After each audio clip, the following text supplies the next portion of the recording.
eu sou Leonardo Ruivo, o responsável pelo curso de iniciação em Epistemologia Analítica. Hoje, iremos iniciar nosso primeiro módulo, dedicado à investigação sobre a natureza da filosofia. Por ser um curso de iniciação, não estarei pressupondo que você tenha qualquer leitura em epistemologia. Pelo contrário, até porque as questões que iremos investigar, embora estejam presentes em textos clássicos, tais como os de Platão e Descartes, que nós iremos ver, só vão ganhar uma autonomia frente às outras áreas da filosofia, como, por exemplo, a metafísica e a filosofia da linguagem, na década de 60. Ou seja, a epistemologia analítica, tal como nós vamos ver aqui, é uma área bastante recente e contemporânea da filosofia.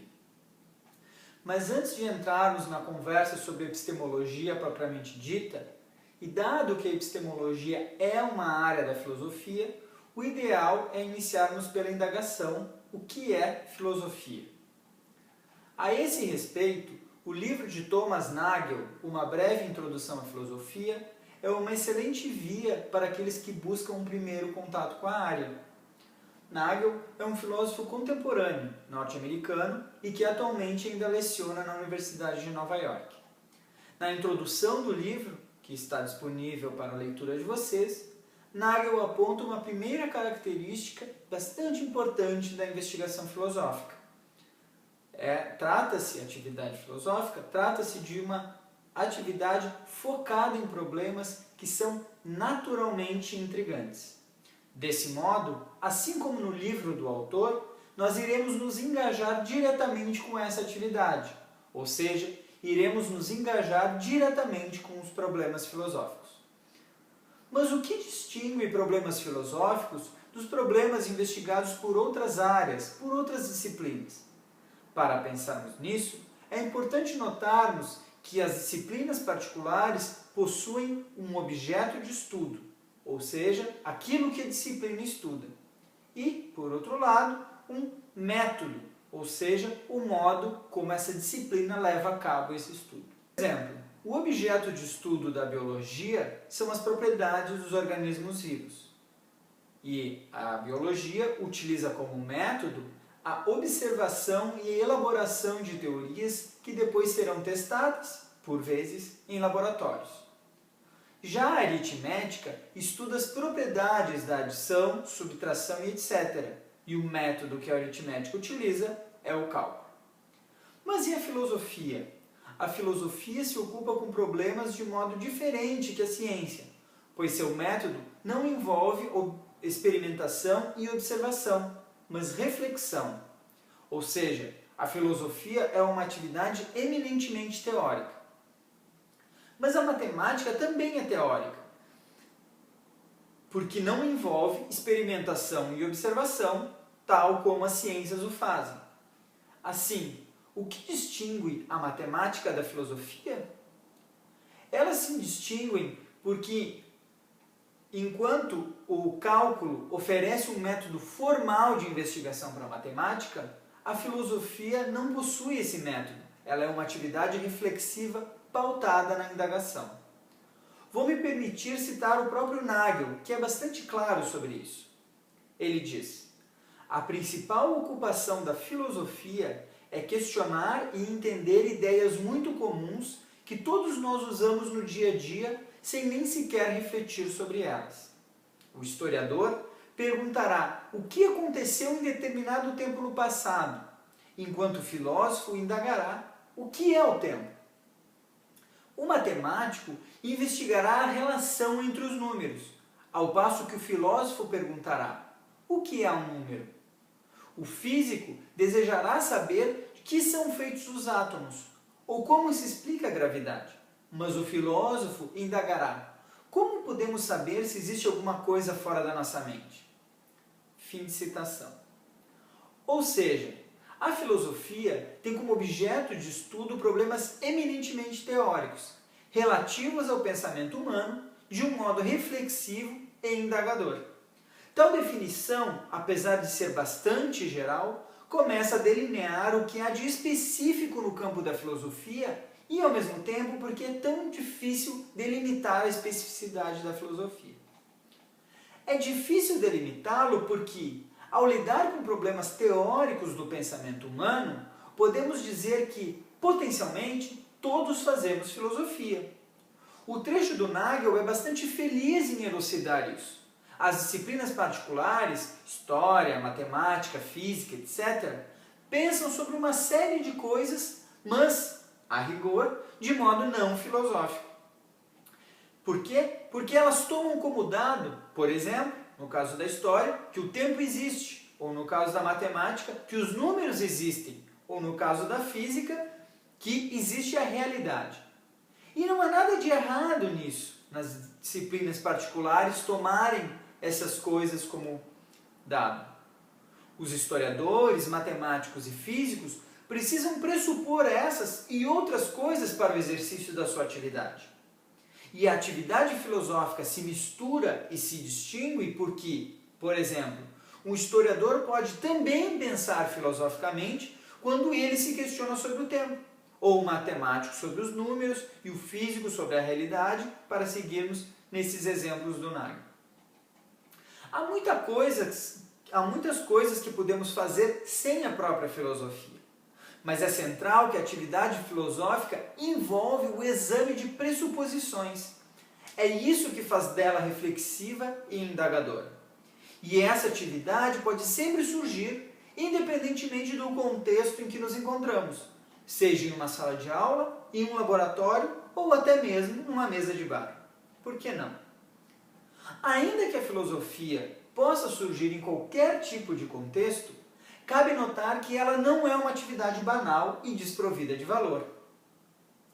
Ainda que as questões filosóficas possam ser levantadas sobre praticamente qualquer assunto em qualquer contexto, seu valor está em promover um pensamento mais claro sobre as coisas. O resultado da atividade filosófica, quando realizada de modo rigoroso e contínuo, é, por um lado, garantir uma maior clareza sobre aquilo que pensávamos, mas, por outro, simultaneamente, a construção consciente de um pensamento mais claro sobre si mesmo. O filósofo Jerome Stonitz, no seu texto Filosofia, a Crítica de Nossas Crenças, fala sobre isso. Ali, o autor identifica o método filosófico como uma atividade crítica.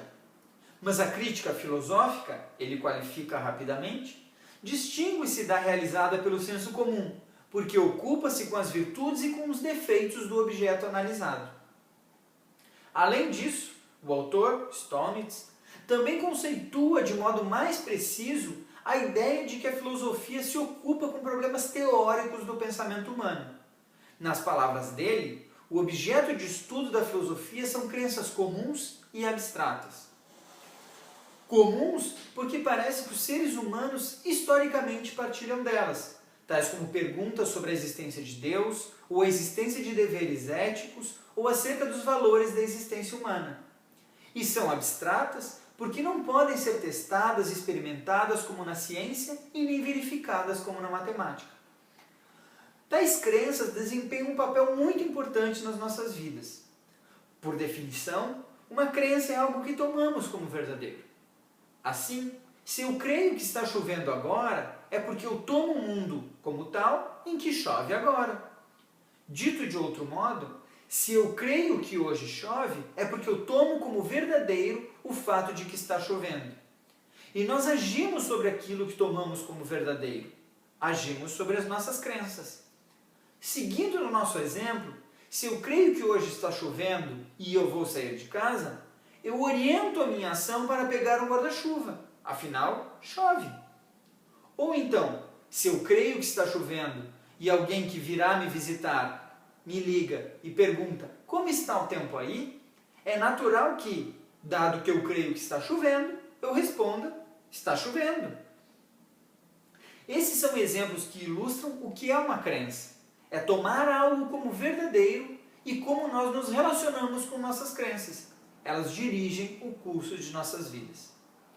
Mas então, o que seria a filosofia como crítica das nossas crenças? Em primeiro lugar, cabe retomar a ideia que a filosofia utiliza um método crítico para investigar seu objeto, que são essas crenças abstratas e comuns que possuímos. Em segundo lugar, Stolnitz aponta para o seguinte fato da vida humana. A maioria das crenças que possuímos são acríticas. Elas são acríticas porque o fundamento para acreditarmos naquilo que acreditamos é a autoridade.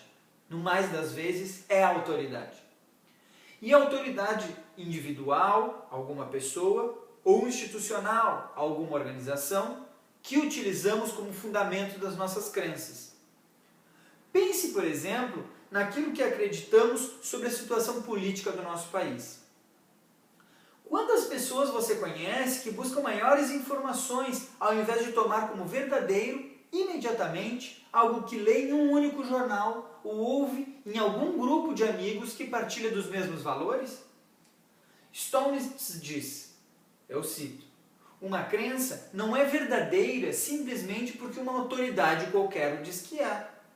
Suponha que, perante uma certa crença, eu lhe pergunto, como sabe que isso é verdade? Certamente não seria satisfatório responder, porque meus pais, professores, amigos, etc. me disseram. Isto, em si, não garante a verdade da crença, porque tais autoridades se enganam muitas vezes. Fim de citação.